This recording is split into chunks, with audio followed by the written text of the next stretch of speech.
Hello नमस्कार प्यारे साथियों, कैसे हैं आप सभी। सभी का स्वागत है मेजर कोचिंग क्लासेस के इस डिजिटल प्लेटफॉर्म। साथियों, आज हम बात करेंगे हमारे चौहान वंश की।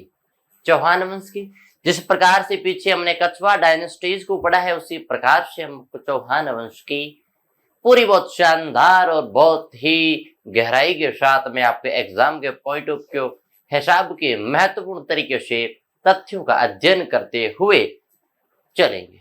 तो चले साथियों, सबसे पहली बात करते हैं जो चौहान जालोर का चौहान राजवंश है। जालोर का चौहान राजवंश है। अब देखो, पहले मैं आपको जालोर के वंश की बात करती हूँ। चौहान को यहां से काट दो।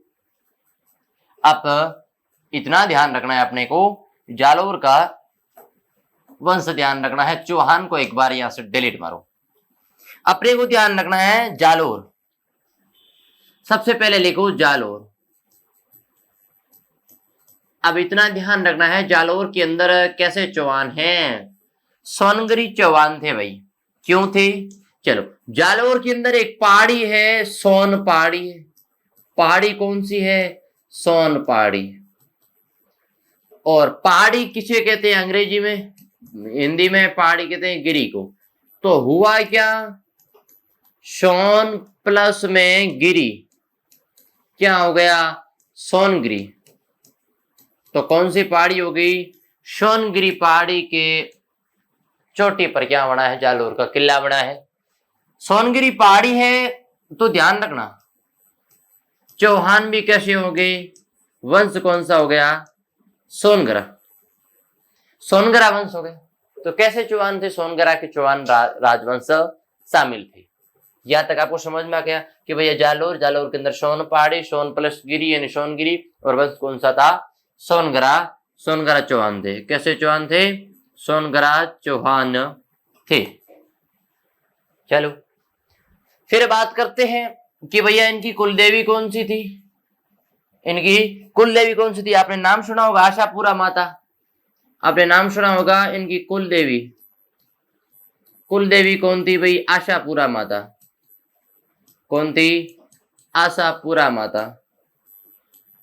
आशापुरा माता, ये तो आपने नाम सुना होगा, आशापुरा माता। जसोल बाढ़ जालोर के अंदर इसका मंदिर बना है। और आपने नाम सुना होगा एक और जालोर के अंदर बड़ा फेमस मंदिर है, रोपवे बना है, जिस पर राजस्थान का पहला भीनमाल के अंदर सुंडा पर्वत, सुंडा माता जी का मंदिर, सुंडा पर्वत पर सुंडा माता का मंदिर बना हुआ है। चलो, अब अगली बात करते हैं कीर्तिपाल। अब पहले शासक कौन है भाई? कीर्तिपाल पहले शासक हुए और उन्होंने क्या कहा है? इसका उपनाम है कीतु। मूणोतनैणसी। मूणोतनैणसी क्या कहते हैं? मूणोतनैणसी कहते हैं कीतु एक महान शासक था। मूणोतनैणसी कहते हैं कीतु एक महान शासक था। महान शासक था। कीतु एक महान शासक था। ठीक है ना? यहां तक समझ में आ रहा है? एक एक चीज का अध्ययन करते हुए चलेंगे। कहते हैं कि इसने सामंत सिंह, मेवाड़ के राजा, मेवाड़ के राजा, मेवाड़ के राजा सामंत सिंह को हराया। मेवाड़ के राजा सामंत सिंह को क्या कराया? हराया था। चलो, यहां तक तो ठीक है, कुछ ज्यादा बात नहीं है। अगली बात करते हैं राजेश्वर। कहते हैं शिलालेख के अंदर, जालोर की पहाड़ी पर एक शिलालेख बना, शिलालेख के अंदर से राजेश्वर कहते हैं। शिलालेख मिल रहा है और शिलालेख के अंदर से क्या कहा है? शिलालेख में क्या नाम मिलता है? शिलालेख में नाम मिलता है राजेश्वर। यानी सामंत सिंह मेवाड़ के राजा को हराया। मूणोतनैणसी के अनुसार कीतु एक महान शासक था और 1181-82 के अंदर इसने क्या किया है? स्थापना की है। 1181-82 के अंदर क्या किया इसने? स्थापना की है। और राजेश्वरी शिलालेख के अंदर इसका क्या मिलता है? नाम मिलता है। बस कीतु की इतनी बात ध्यान रखनी है। और जालोर के अंदर चौहान वंश का संस्थापक की बात करें तो कीर्तिपाल है। लिख दो, जालोर में सोनगरा चौहान की शाखा का संस्थापक। जालोर में सोनगरा चौहान है ना, सोनगरा चौहानों की शाखा का संस्थापक, शाखा का संस्थापक कोई है तो कौन है? कीर्तिपाल या फिर कीतु है। अगला राजा है समर सिंह। अगला राजा कौन सा है? समर सिंह है। और याद रखना समर सिंह का राज्याभिषेक कहाँ पर होता है भैया? जालोर किले में इसका राज्याभिषेक होता है। जालोर किले में राज्याभिषेक होता है। जालोर किले में क्या होता है? राज्याभिषेक होता है। और इसने किले के चारों तरफ प्राचीर बनाई थी। जालोर किले के चारों तरफ प्राचीर बनाई है। जालोर किले के चारों तरफ प्राचीर बनाई है। प्राचीर का मतलब होता है दीवार बनाई है, वॉल बनाई है, दीवार बनाई है। यानी मान लो कि ये जालोर का किला है। इधर देखो थोड़ा, मान लो कि ये जालोर का किला है, ये जालोर का किला है मान लेना। इस प्रकार से ध्यान रखना, माना ये कि जालोर का क्या है भाई? किला है। और इस किले के चारों तरफ अगर किसी ने प्राचीर का निर्माण कराया, प्राचीर आप समझते हो, प्राचीर ऐसी इस किले के चारों तरफ जो प्राचीर बनी है ना, इसकी ये दीवार, ये अगर दीवार किसी ने बनाई है ना, वो किसने बनाई है? समर सिंह के द्वारा बनाई गई है। समर सिंह के द्वारा बनाई गई है प्राचीर। फिर अगली बात करते हैं, सोलंकी भीमदेव के साथ अपनी पुत्री का विवाह कराते हैं। अपनी पुत्री का विवाह कराते हैं। अपनी पुत्री का विवाह करवाते हैं। किसके साथ में करवाते हैं? सोलंकी भीमदेव। यानी कि इतना ध्यान में रखना कि सोनगरा व सोलंकी वैवाहिक संबंध स्थापित किए। वैवाहिक संबंध अगर किसी ने स्थापित किए तो किसने किए? समर सिंह ने किए। समझ में आया? इतने तक, यहाँ तक क्लियर है? किसी भी प्रकार का कंफ्यूजन नहीं होना चाहिए। एक एक तथ्यों का धीरे धीरे शानदार तरीके से अध्ययन करते हुए चलेंगे। काहे का डर है? बहुत शानदार तरीके से मजे से पढ़ेंगे। चलो अगली बात करते हैं उदय सिंह। उदय सिंह के समय क्या होता है कि जालोर के किले की, लिखो जालोर किले की, जालोर किले की सीमा में सर्वाधिक वर्दी होती है। जालोर किले की सीमा में सर्वाधिक अगर वर्दी कहीं पर होती है तो कहां पर होती है भाई? यहां पर होती है। कि माना कि जालोर के किले की सीमा अगर यहां तक सीमित है तो यहां से अगर बाहर गई है ना, यहां से बाहर गई है तो किसके समय गई है? उदय सिंह के समय गई है। और ये किसके? समर सिंह के पुत्र है। समर सिंह के पुत्र है। समर सिंह के पुत्र है। और समर सिंह किसका बेटा है? कीर्तिपाल का बेटा है। समर सिंह किसका पुत्र है? कीर्तिपाल का पुत्र। कीर्तिपाल के पुत्र समर सिंह के पुत्र उदय सिंह। और जालोर किले की सर्वाधिक सीमा में वर्दी होती है ना, तो वहां पर किसके समय होती है भैया? उदय सिंह के समय में होती है। दिल्ली से संघर्ष होता है। दिल्ली से दो व्यक्तियों के नाम आते हैं। एक व्यक्ति का नाम आता है इल्तुतमिश, व्यक्ति का नाम आता है इल्तुतमिश, और एक नाम आता है महमूद। एक बार के लिए इल्तुतमिश की ओर ध्यान दो कि इल्तुतमिश ने आक्रमण किया था तो असफल आक्रमण किया था। असफल आक्रमण किया था इल्तुतमिश ने। क्या किया था? असफल आक्रमण किया था। और इल्तुतमिश को कहते हैं क्या भाई? दासों का दास कहते हैं। दासों का दास कहते हैं। वंश कौन सा है? गुलाम वंश है। कौन सा वंश है? गुलाम वंश है। दिल्ली सल्तनत का प्रथम वैधानिक संप्रभुता प्राप्त, प्रथम वैधानिक मान्यता प्राप्त राजा है। मान्यता प्राप्त सुल्तान कोई है तो कौन सा है? इल्तुतमिश है। अब देखो मैं बात करना चाहूंगा कि एक दिल्ली उस समय सबसे बड़ा क्षेत्र था, सबसे शक्तिशाली क्षेत्र था। उस दिल्ली क्षेत्र के अंदर भी ये दिल्ली का कोई राजा अगर राजस्थान की छोटी सी रियासत जालोर रियासत पर कब्जा करने के लिए आता है तो वहां पर मुंह के बल गिरता है। यानी राजस्थान के राजाओं की शौर्य गाथाओं की अदम्य साहस की क्या करती है, तारीफ करती है। जिस प्रकार से राजस्थान के राजाओं को, राजपूतानाओं को वीर भूमि कहते हैं, राजस्थान की भूमि को वीर भूमि कहते हैं, वीरांगनाओं की भूमि कहते हैं, ये बात सत्य है। हर जगह उन्होंने अपना उदाहरण पेश किया है, अपना एग्जाम्पल दिया है कि कहां पर उसे वीर कहते हैं, कहां पर उसे वीरांगना कहते हैं, क्यों कहते हैं, यहां तक उन्होंने एग्जाम्पल के माध्यम से बहुत ठोस उदाहरण देके उन्हें समझाया है। जिस प्रकार से एक समय दिल्ली का सुल्तान हुआ था इल्तुतमिश जब जालोर किले पर कब्जा के लिए आता है और कब्जा करने की क्या होता है, असफल होता है, तो माना कि जालौर के किले के शासकों का दम में साहस की क्या होती, काबिल तारीफ की जाती, काबिल तारीफ की जाती। एक अगला राजा होता नासिरुद्दीन महमूद। एक अगला राजा कौन सा होता है, दिल्ली से संघर्ष के समय नासिरुद्दीन महमूद। नासिरुद्दीन कहते बलबन का बेटा था, नासिरुद्दीन महमूद बलबन का बेटा माना जाता है। चलो एक बार के लिए छोड़ो, बलबन का बेटा माना जाता है। नासिरुद्दीन महमूद क्या करता है भाई, नासिरुद्दीन महमूद क्या करता है, असफल प्रयास करता है, असफल प्रयास, असफल प्रयास। साथियों मैं कहना चाहूंगा कि दिल्ली के दो सुल्तानों ने जालोर की एक छोटी सी रियासत पर कब्जा करने के लिए अदम्य साहस दिया था, अदम्य आक्रमण किया था, लेकिन राजस्थान के वीरों की काबिल तारीफ करनी होगी कि उन्होंने दिल्ली जैसे बड़े क्षेत्र को हराया था, हर बार मुंह की बल गिराया था। चलो अगली बात करते हैं, अगला राजा है तो चाचिंग देव, और चाचिंग देव की बात करते हैं, इसने आक्रमण और उपाधि की बात करते हैं।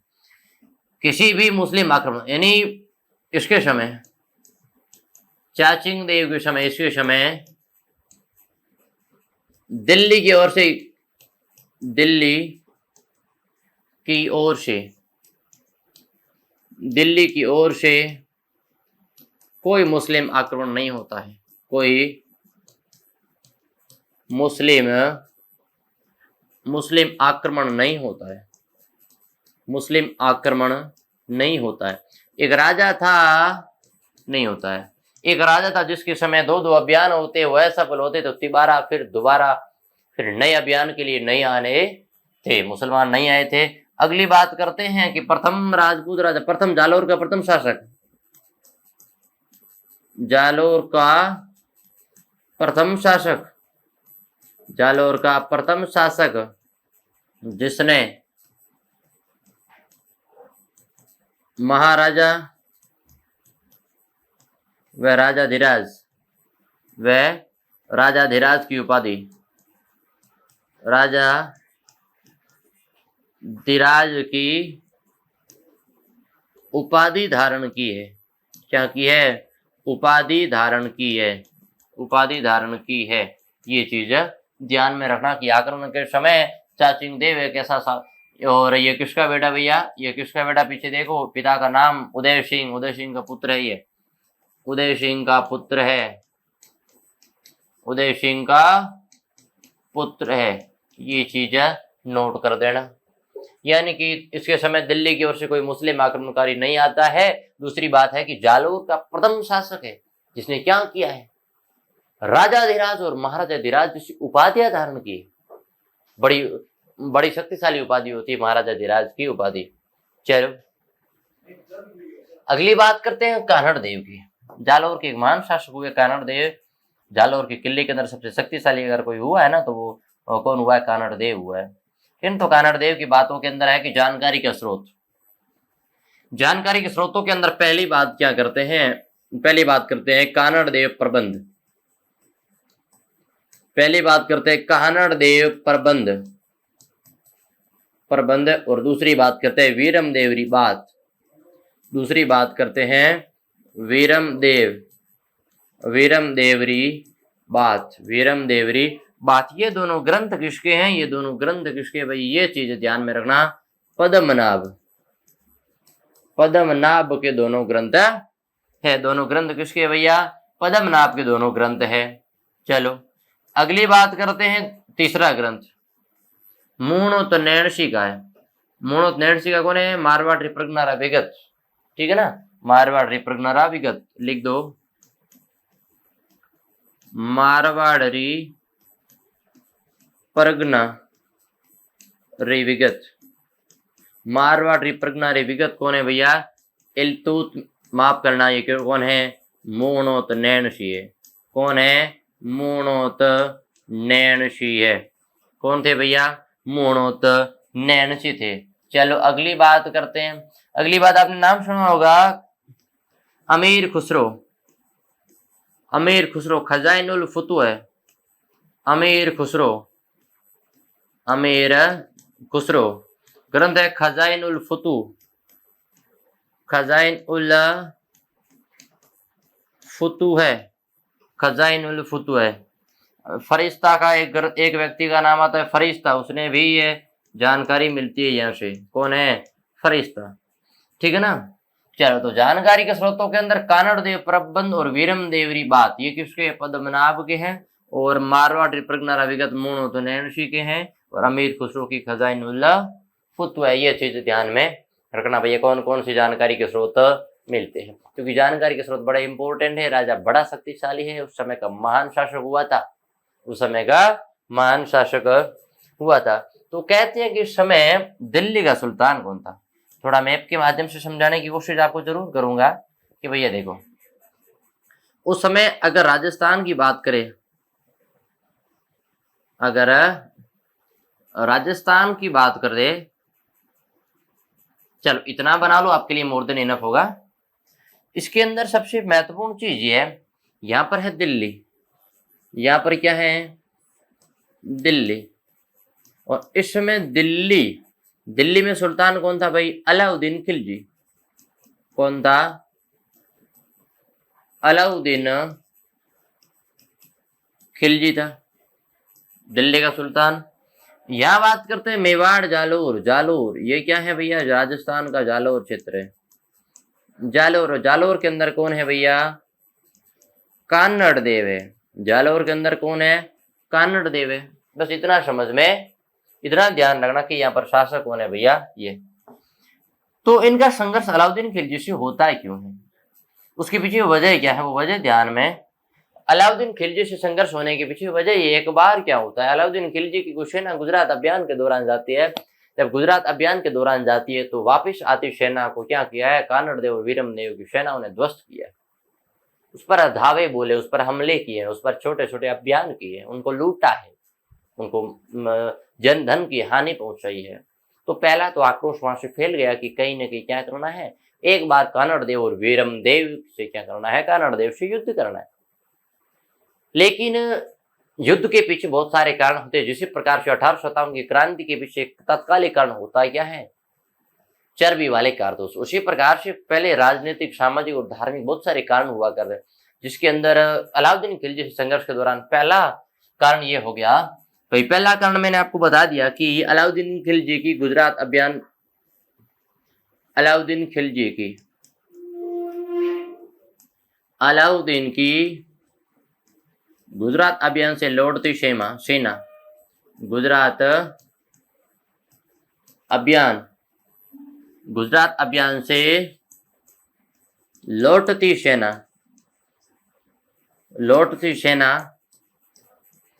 पर कानड़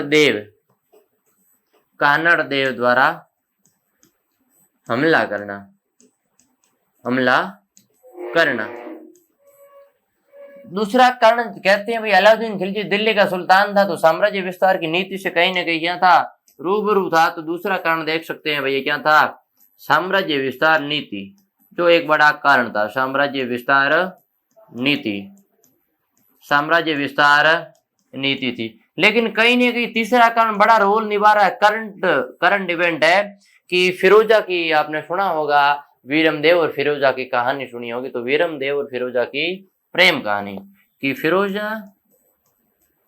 फिरोजा या इतना लिख दो पता चल जाएगा, फिरोजा लव वीरम देव। फिरोजा और वीरम देव की जो प्रेम कहानी है उसके आधार पर अब घटना क्या घटित होती है, प्रेम कहानी क्या होती है, देख लो। कहते हैं एक बार के लिए क्या होता है, अलाउद्दीन खिलजी के पास में कानड़ देव और वीरम देव जाते हैं जो संधि के रूप में। जब संधि के रूप में उसके पास जाते हैं, देखो पूरी घटना देखना, जब संधि के रूप में उसके पास जाते तो कहते हैं भाई, एक बार वीरम देव बड़ा हाजिर जवाबी था। अब वीरम देव कौन है उसकी बात कर लेते हैं कानड़ देव का भतीजा, इधर ध्यान दो, कानड़ देव का भतीजा कौन है? वीरमदेव है। कौन है? वीरमदेव। और वीरमदेव बड़ा हैंडसम लड़का था, बड़ा हैंडसम लड़का था और बड़ा हाजिर जवाबी था। तो एक बार क्या हुआ कि अलाउद्दीन खिलजी ने वीरमदेव से पूछ लिया, उसके हाथों पर बाल नहीं थे, वीरमदेव के हाथों पर बाल नहीं थे। तो अलाउद्दीन ने पूछ लिया कि वीरमदेव जब भगवान बाल बांट रहे थे ना, जब भगवान बाल की दुकान पर थे तब तू बाल बांट रहे थे, तब तू बाल की दुकान पे लगभग गया नहीं था, जाना भूल गया था। तो वीरमदेव का जवाब सुनना आप। वीरमदेव ने कह दिया, हाँ बात बिल्कुल सही है आपकी, मैं बाल की दुकान पे एक बार नहीं गया था, मैं गया नहीं था क्योंकि मैं बुद्धि की दुकान पे 2 बार चला गया था और आप बुद्धि की जगह बाल की दुकान पे 2 बार चले गए थे। अब भैया देखो, बड़ा ये तो बड़ा शानदार जवाब था। और उस समय क्या होता, अलाउद्दीन खिलजी की बोलती बंद हो जाती है। तो किसी दास ने जाके ये बात फिरोजा को सुनाई और कहा कि तुम्हारे पिताजी की बोलती बंद करने वाला एक व्यक्ति है वीरमदेव, जिसने बड़ा शानदार जवाब दिया और बड़ा खूबसूरत हैंडसम बंदा है। एक बार क्या हुआ कि जब वीरमदेव कहीं जिम हिम से आ रहे थे, तो टी शर्ट वगैरह उतार के बॉडी वगैरह दिखा रहे थे, डोले छोले दिखा रहे, 6 पैक दिखा रहे थे। तो ऊपर से झरोके के अंदर से फिरोजा ने देखा तो कहा, क्या खूबसूरती है, क्या निगार है, क्या हैंडसम, बड़ा शानदार लगा उसने। जब वीरमदेव और फिरोजा से कहा, फिरोजा ने अपने पिताजी से अलाउद्दीन खिलजी से कहा कि मैं शादी करूंगी तो किससे करूंगी? वीरमदेव से ही करूंगी, कि अगर मैं शादी करूंगी ना तो वीरमदेव से ही करूंगी। तो अलाउद्दीन खिलजी ने कहा वो काफिर है, वो हिंदू है, मुसलमान है, शादी करना अच्छी बात नहीं है, लेकिन पिता बेटी के सामने पिता नस्ताबूत होते हैं, हमेशा झुकते हैं। तो पिता ने अपनी बेटी की बात मान ली और कहा कि तुम्हें विवाह करना है मेरी बेटी से। और जालौर के शासकों की मजाल की वो अलाउद्दीन खिलजी की बेटी से विवाह करने के लिए मना कर दे, इतनी ताकत तो कहाँ थी। लेकिन कानड़देव और वीरमदेव ने अदम्य साहस दिखाया और थोड़ी चालाकी दिखाई। दिल्ली के अंदर तो उन्होंने हाँ दे दिया कि हम शादी कर लेंगे। उन्हें पता है कि अगर मना कर दिया तो दिल्ली के अंदर ही हमारी आखिरी शादी करा देंगे ये। तो फिर ये दिल्ली से आते हैं जालौर, और जालौर आके लेटर लिखते हैं, मैं तेरी बेटी से विवाह आज न करूं न कल करूं। ये बात तो गलत है। वीरमदेव अलाउद्दीन ने समझाने की कोशिश की और अलाउद्दीन ने खुद आता समझाने के लिए, मानता नहीं। एक बार फिरोजा खुद आती है अपने प्यार का इजहार करने, लेकिन वीरमदेव मिलता ही नहीं। ऐसे करते करते ये अलाउद्दीन ने कहा कि युद्ध ही सबसे बड़ा बात है, कि मेरी बेटी से विवाह नहीं करना मतलब क्या है भैया। फिरोजा ने कहा मुझे हर हाल में वीरमदेव चाहिए, जिंदा या मुर्दा। कोशिश है तो पहली चॉइस जिंदा लाना, जिंदा नहीं ला पाओ तो मुर्दा लाना, उसका शरीर लाना, मुझे एक बार उसे देखना जरूर है, क्योंकि आज तक वो मेरे से क्या है मिला नहीं है कभी। चलो युद्ध करते हैं। युद्ध के अंदर पहला अभियान होता है शेवाना का अभियान। आप देखना पूरी बात समझना कि शेवाना का अभियान होता क्या है। शेवाना का अभियान क्या कहता है हमें? शेवाना का अभियान बहुत शानदार बातें करेगा कि अभियान होता है 1308 में, और ये होता है अलाउद्दीन खिलजी करता है। कौन करता है? अलाउद्दीन खिलजी अभियान करता है। ठीक है भाई, यहाँ तक तो ठीक है, ओके है। कहते हैं कि भैया शातल देव और वीरमदेव के कुछ संबंध था, तो कहते हैं कि जालौर की कुंजी कहते हैं शिवाना किले को। जालौर की कुंजी किसे कहते हैं? शिवाना किले को भैया कहा जाता है। क्यों कहते हैं? उसकी चाबी है, अगर जालौर के किले के दरवाजे खोलने तो शिवाना को जीतना पड़ेगा। जब ये बात होती है तो सबसे पहले शिवाना बाड़मेर में पड़ता है। शिवाना कहाँ पड़ता है? BMR में, बाड़मेर में पड़ता है अभी, ठीक है ना। तो शातल देव उस समय क्या थे भैया? शिवाना के राजा थे। कौन थे? शिवाना के राजा थे। शिवाना के राजा हुआ करते थे। और इन्होंने क्या किया है ये ध्यान में रखना, मैं पूरी बात बताऊंगा आपको। और रानी मैनादेवी कौन है? रानी मैनादेवी कौन है? इनकी क्या है? पत्नी होने वाली, धर्म पत्नी है, लुगाई है, मैडम है, ठीक है ना। चलो वाइफ है, जो भी कहो। तो कहते हैं भैया रानी मैनादेवी कौन है भैया? शातल देव की पत्नी है। लिख दो शातल देव की पत्नी है। शातल देव की रानी है, शातल देव की रानी। एक बात इनकी और करनी पड़ेगी, ये अगली बात करते हैं। चलो अगली बात करते हैं कि भावले कौन था? भावले क्या था? भावले ने शातल देव के साथ विश्वासघात किया है। शातल देव के साथ साथ विश्वासघात किया है। विश्वासघात किसने किया? तो किसने किया भैया? सातल देव ने किया। जब विश्वासघात सातल देव ने किया तो ऑब्वियसली युद्ध कौन हारेंगे भैया? सातल देव युद्ध हारेंगे। भावलेव ने जब विश्वासघात किया है तो देखो, तो होता क्या है हमारे यहाँ पर एक सिस्टम, आपने नाम सुना होगा जोहर, आपने नाम सुना होगा जोहर। और जोहर के अंदर दो चीज होती है, एक तो होती है केसरिया, एक तो होती है केसरिया। माफ करना, यहाँ शाखा होता है, यहाँ होता है शाखा, और शाखा के अंदर एक केसरिया होता है और एक जोहर होता है। ये क्या होता है? जोहर। केसरिया क्या होता है? युद्ध जीतने की स्थिति ना होने पर सर पे लाल कपड़ा बांध के या फिर पूरे कपड़े केसरिया पहन के युद्ध में उतरना और जितना हो सके सामने वाली शक्ति को नुकसान पहुंचाना एकमात्र उद्देश्य था। और जोहर क्या होता है? अग्निकुंड के अंदर कूदना। तो सातल देव ने क्या किया? केसरिया किया। सातल देव ने क्या किया है? केसरिया अगर किसी ने किया है तो सातल देव ने किया है। रानी मेणादेवी ने क्या किया है? जोहर किया है। जोहर किया। तो दोनों के मिला के क्या हो गया? दोनों को मिला के शिवाना का पहला, शिवाना का पहला शाखा हो जाता है। पहला शाखा कंप्लीट होता है। शिवाना का पहला शाखा कंप्लीट कब होता है भैया? दोनों को मिला के पहला शाखा कंप्लीट होता है। सातल देव में भावले क्या थे? भावले एक विश्वासघात सैनिक था। और खैराबाद, देखो उस समय इस अभियान के दौरान एक व्यक्ति का नाम होता है कमालुद्दीन गुर्ग। नेतृत्व अगर किसी ने किया ना, नेतृत्व तो उसको किया कमालुद्दीन गुर्ग ने। कमालुद्दीन गुर्ग ने अलाउद्दीन खिलजी की सेना का नेतृत्व किया है और नेतृत्व करके विजय होता है। फिर कमालुद्दीन गुर्ग क्या करता है? शिवाना का क्षेत्र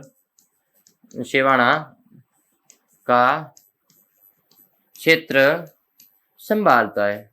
शिवाना का क्षेत्र संभालता है।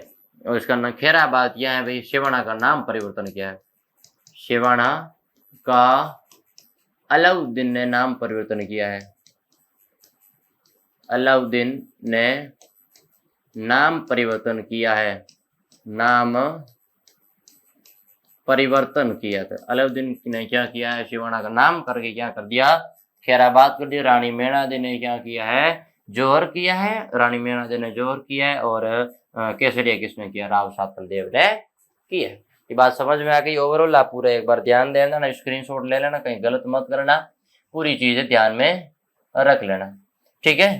चलो, और शिवाना के किले को जालोर की कुंजी कहते हैं। ये चीज में लिख देना कि जालोर की कुंजी, की ऑफ जालोर फोर्ट, जालोर किले की कुंजी कहते हैं।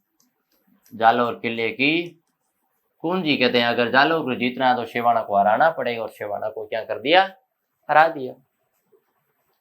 अगली बात करते हैं हमारे जालोर अभियान की। जालोर अभियान की बात करेंगे, इसके अंदर महत्वपूर्ण चीजें हैं आपके सामने, आप देखते रहना, एक भी चीज गलत नहीं करनी में, बहुत शानदार तरीके से आपको समझना है। जालोर जो किला है उस पर अभियान होता है 1311 के अंदर। कब होता है? 1311 के अंदर। उस अभियान कौन करता है? अलाउद्दीन करता है। पूरी चीज लिखनी है, अलाउद्दीन खिलजी करता है। कौन करता है? अलाउद्दीन खिलजी ये अभियान करता है। ये चीज ध्यान में रखनी है। अब देखो, उस समय जालोर का शासक होता था कानड़ देव। तो ये लिखते रहो कि जालोर का शासक था, जालोर का उस समय शासक था। जालोर का शासक कौन था? कानड़ देव था। और जेतल देव क्या थी भैया? जेतल देव कौन थी? याद रखना, जेतल देव कौन थी? कानड़ देव की पत्नी थी। कानड़ देव की रानी थी। कानड़ देव की रानी थी जेतल देव। और दैया सरदार बी का ये वही व्यक्ति है जिस प्रकार से भावले ने उसी प्रकार से क्या किया? कानड़ देव को धोखा दिया है। कानड़ देव के साथ क्या किया है? विश्वासघात किया। कैसे किया? यह पूरी बात जानते हैं। विश्वासघात किया है। चलो, जलालाबाद क्या किया? जालोर का नाम परिवर्तन किया है। जालोर का अलाउद्दीन ने नाम परिवर्तन किया है। नाम परिवर्तन किया। मैं आपको थोड़ा ध्यान इधर देना चाहूंगा, किसकी तरफ? दैया सरदार बीका की तरफ ध्यान देना चाहूंगा। कहते हैं कि भैया जब अलाउद्दीन खिलजी आता है, थोड़ी इधर देखो। जब ये किला है, मान लो कि आपके सामने ये क्या है? ये जालोर का किला है। ये जालोर का आपके सामने है। ये भैया ये ध्वजा हो गई। फिर ये जालोर का किला आपके सामने। ये आपके सामने अगर जालौर का किला है तो आप किस प्रकार से उसे संभालोगे, ये बातें करते हैं। तो चलो भाई पहले एक बार थोड़ी बात ये कर लेते हैं। भाई ये जमीन मान लो, ये जमीन मान लो, ये पहाड़ी मान लो, पहाड़ी के ऊपर जालौर का किला बना हुआ है। अब देखो मुख्य घटना क्या कहती है। मुख्य घटना ये कहती है भाई, मुख्य घटना ये कहती है कि जालौर किले के अंदर जब अलाउद्दीन यहाँ आके सेना, ये उसकी दीवारें होती है। अब दीवारों को थोड़ा ध्यान में रखना, इस प्रकार से आप दीवारें ध्यान में रख लो, दीवारों को ध्यान में रखना बहुत जरूरी भाई। ये अगर दीवारें हैं, ये जालौर किले की क्या है, दीवार है।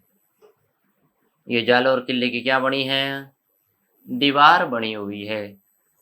कि माना ये जालौर किले की दीवार है, उस दीवार पे आकर क्या करता है अलाउद्दीन खिलजी, क्या करता है घेरा डालता है। घेरा डाल के अपने तोपों से, गोले बारूद से क्या करता है भैया, मतलब मानो कि उसने अपने अथक प्रयास की है उसे दीवार को तोड़ने की, लेकिन पता नहीं चलता है कि भैया दीवार कहाँ से टूटेगी। और ये घटना जब घटित होती है तो उसने एक सरदार था, दैया सरदार बीका, दैया सरदार बीका, दैया सरदार बीका से मिला और दैया सरदार बीका ने यह कह दिया कि भैया मेरे को पता है ये किला आप फतेह कैसे कर सकती है। तो दैया सरदार को कहा कि तू किला बता दे, मैं तेरे को पैसे दूंगा और जालौर का किला तुम्हें दे दूंगा, और तू और तुम्हारी पत्नी क्या बनना, राजा और रानी बन जाना। तो एक मन में लालचा जगी कि भैया ओहो मैं राजा बनूंगा, झाड़ू का दर्शन दूंगा, राजा की तरह काम करूंगा, मैं राजा बन जाऊंगा। और हर एक सैनिक की इच्छा होती है वो राजा बने एक न एक दिन, ठीक है ना। तो राजा मतलब एक महान शासक, वर्तमान के राष्ट्रपति प्रधानमंत्री की तरह, मुख्यमंत्री की तरह काम करता था। अब जब ये घटना घटित हो जाती है तो दैया सरदार बीका से कहा कि बता कहाँ से तोड़े। उसने कहा ये तो पता नहीं है, लेकिन इतना पता है कि भाई ये टूटेगा एक न एक जगह से, कच्चा है। तो उसने कहा, अलाउद्दीन खिलजी ने कहा मैं कच्चा ये पता कैसे करेंगे। उसने कहा एक रास्ता है हमारे यहाँ पे, आपने नाम सुना होगा राई, आपने एक नाम सुना होगा राई। राई मतलब सरसों से छोटी होती है ना, सरसों से छोटी होती है राई। उसने कहा आप राई मंगाइएगा, पूरी पूरी राई मंगा के क्या करते हैं किले पर राई डालते हैं। अगर किले पे राई डाला ना तो येन के प्रकार क्या करती है, राई रातों रात उग जाती है, अंकुरित हो जाती है। तो जिस जगह से अंकुरित होगी उस जगह से आप क्या करना, दीवार को तोड़ देना। तो अलाउद्दीन खिलजी ने कहा ठीक है जाओ, जिस दाम में राई मिले ना उस दाम में राई ले आओ। तो बड़े एक रात था जब मैं जालौर के किले पर अभियान हो रहा था, उस समय राई बड़े महंगे सोने के भाव राई बिकी थी, बड़े शानदार और बड़े दमदार दाम दिए थे उसने, ठीक है ना। ये चीज ध्यान में रखना। लेकिन फिर क्या करते हैं, कोई हमारी तरह मेरी तरह आलसी था, वो सुबह खड़ा हुआ और सर पे बोरा लेके कट्टा लेके भर के आ गया और कहा कि अलाउद्दीन खिलजी से कहा ये लो राई। उसने कहा हाँ रख दो 10 रुपए के भाव से। उसने कहा रात को 1000 रुपए के भाव से, अब 10 के रुपए के भाव से। तो आपने कहावत सुनी होगी कि राई रा भाव राते क्या, राई रा भाव राते क्या, राते क्या। मतलब ये जो कहावत है ना, ये कहावत वहां से लागू होती है, राई रा भाव राते क्या। अब कहने का मतलब है राई हमें उस समय जरूरत थी, अब ना जरूरत है। तो कहते हैं कि भैया माना कि ये दीवार यहाँ से क्या होती है भैया, कच्ची होती है। यहाँ से दीवार, माना कि ये दीवार यहाँ से कच्ची है, ये यहाँ पर राई उग जाती है और कच्ची दीवार यहाँ पर है, कच्ची दीवार यहाँ पर है। जब कच्ची दीवार यहाँ पर है तो दैया सरदार बीका ये रास्ता बता के चला जाता है घर पे, और बड़े शान बहुत सारे पैसे धन दौलत सोने की सिक्के लेकर जाता है। और अपनी उसकी पत्नी है, दैया सरदार की पत्नी, आप नाम ध्यान रखना बहुत शानदार है भैया। पत्नी है हीरा दे, पत्नी कौन है, हीरा दे। दे का मतलब होता है देवी, दे का मतलब क्या होता है, देवी। मैं कहता हूँ कि इतिहास के अंदर हीरा दे जैसे अगर पत्नी मिल जाए ना, वास्तव में हर बंदा सक्सेस है। क्योंकि ऐसी वीरांगनाओं के कारण ही राजस्थान को वीरांगना की भूमि कहते हैं। नहीं तो वीरों की भूमि, हर कोई वीरों की भूमि है, लेकिन वीरांगनाओं की भूमि ऐसी हर जगह पैदा नहीं होती। हर जगह महिलाओं को घूंघट के नीचे और घर के अंदर चार दीवारी के अंदर माना जाता है, जबकि उसे महिला कहते हैं, बच्चा पैदा करने की मशीन कहते हैं, उसे न जाने किस नाम से जाना जाता है। लेकिन राजस्थान के अंदर वीरांगनाओं की भूमि कहते हैं। क्यों कहते हैं, ये बात यहाँ पर जगह जगह पर समय समय पर इन्होंने अपने उदाहरण के माध्यम से समझाया है। अपनी संस्कृति और सभ्यता की रक्षा के लिए उन्होंने हजारों उदाहरण पेश किए हैं। तो कच्ची दीवार को तोड़ के जब पैसे घर लेकर जाता है तो हीरादे पूछती इतने पैसे कहाँ से लाया, तो ये मामूली सैनिक को उसने कहा शराब पीकर गया था। उसने कहा कि तू पैसे की चिंता ना कर, तू कल परसों परसों रानी बनने वाली है। रानी बनने वाला तो ठीक है, लेकिन बनूंगी कैसी वे, मेरे को कारण जानना है।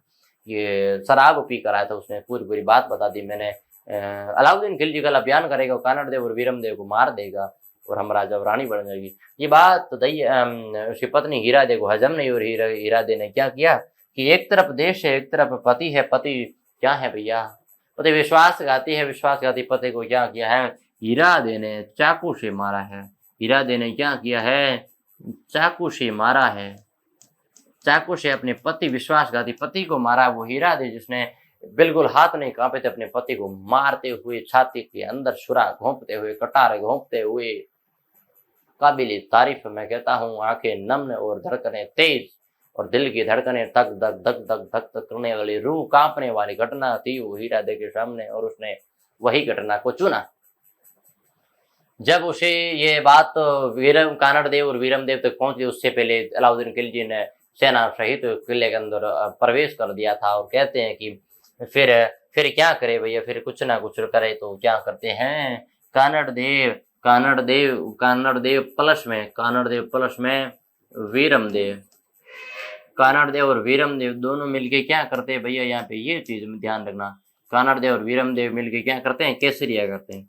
क्या करते हैं, केसरिया करते हैं। और रानी जेतल दे ने क्या किया है, जोर किया है। क्या किया है, जोर किया। तो जालौर का पहला शाखा लिख दो कि जालौर का पहला शाखा कंप्लीट होता है। जालौर का पहला शाखा कंप्लीट होता है, पहला शाखा कंप्लीट होता है। अब देखो, कहते हैं कि युद्ध के अंदर जिस प्रकार से फिरोजा ने कहा था कि वीरम देव को या तो जिंदा लाना या मुर्दा उसका शरीर लाना, तो उसका शरीर इस प्रकार से कट गया था। हाथ यहाँ पर पड़े हैं, पैर वहां पर पड़े हैं, गर्दन वहां पे, पेट यहाँ पे, जंघा यहाँ पे, मतलब इस प्रकार से शरीर कट गया था। अंतिम श्वास तक लड़े थे। वो क्या वीर हुए होंगे, माँ भारती के लाडले हुए होंगे। उसकी माताओं को नमन है, नतमस्तक है, जिसने ऐसे वीरों को जन्म दिया, जिसके अंदर क्षत्रियों के, राजपूतों की लहू उबल रहा था, राजपूतों की लहू उबल रहा था। काबिल तारीफ है, बहुत बड़े वीर हुआ करते थे। ये बात जब कहते हैं तो वीरम देव का कुछ ना मिला तो धड़ मिला। ये जो मुंडी बोली है, ये मुंह मिला है, वो मुंह लेते हैं, वो लेकर जाते हैं फिरोजा के पास में। तो कहते हैं फिरोजा ने कहा, मैंने पूरे जीवन इनके मेरे होने वाले पति को नहीं देखा, लेकिन मैं आज इनको जी भर के देखना चाहूंगी। लेकिन कुछ इतिहास की किंवदंतियां हैं कि कवियों ने कहा है कि फिरोजा अगर मुंह को सामने देखने जाती तो ये मुंह इधर घूम जाता, और जब फिरोजा इधर घूमती तो मुंह इधर घूम जाता, और फिरोजा इधर घूमे तो मुंह इधर घूम जाए, फिरोजा वापस इधर घूमे तो मुंह इधर घूम जाए। यानी कि वीरम देव का जो मरा हुआ शरीर था, मुख था, वो भी फिरोजा को देखने के लिए तैयार नहीं था। वास्तव में वो घटना है ना, इतिहासकार ने लिखा है, माना मैं कहता हूँ किंवदंती हो सकती है, लेकिन वो घटना काबिल तारीफ। क्या लिखा है, क्या उसकी सोच रही होगी। ये सोच ये कहती है कि हमने क्या किया, मुसलमानों से विवाह, मुसलमानों से संधि, मुसलमानों से हार स्वीकार नहीं किया है। ये बात उस पर मुहर लगाती है। फिर क्या कहते हैं, और जालौर का अलाउद्दीन खिलजी नाम परिवर्तन किया। कमालुद्दीन गुल क्या थे, इसके सेनापति होते हैं, और जालौर का सामंत रूप में कार्य संभालते हैं। सामंत के रूप में कार्य संभालते हैं। ये चीज ध्यान रखना। जालौर का नाम क्या कर दिया, जलालाबाद। और कुछ कहते हैं कि जाल वृक्ष अधिकतर कणों से, यहाँ कहते हैं जाबालीपुर कहते हैं। अपने जलालाबाद नाम सुना और जाबालीपुर भी सुना होगा। रानी जेतल देव ने क्या किया है, जोहर किया है। पूरी घटना इस प्रकार से घटित होती है। तो मेरे प्यारे साथियों, ये था आपके सामने जालौर के चौहान वंश का इतिहास, जो कभी भूलना नहीं है। जो इस प्रकार से आपको समझाया, बहुत शानदार तरीके से मेरे हिसाब से आपको समझ में आया होगा। तो चलिएगा साथियों, हंसते रहिए, मुस्कुराते रहिए, गुनगुनाते रहिए, क्योंकि इसी का नाम जिंदगी है। और मैं कहता हूँ कि हमेशा आपके सामने एक नए टॉपिक के साथ में मिलूंगा, और बहुत शानदार तरीके से अंतिम तक आपको क्या करूंगा, पीछा नहीं छोड़ूंगा, आपका साथ नहीं छोड़ेंगे। आप भी अपना साथ बनाए रखिएगा। और एक शानदार सा, मैंने देखा है कि कमेंट नहीं मिल रहे हैं, एक शानदार सा कमेंट जरूर करना। कोई डाउट है तो वो भी बताना, मैं आपको कमेंट के माध्यम से या फिर अगली क्लास के माध्यम से आपको जवाब जरूर दूंगा। तब तक के लिए जय हिंद, जय भारत। स्वच्छ रहिए, मस्त रहिए, हंसते रहिए, गुनगुनाते रहिए। जय हिंद।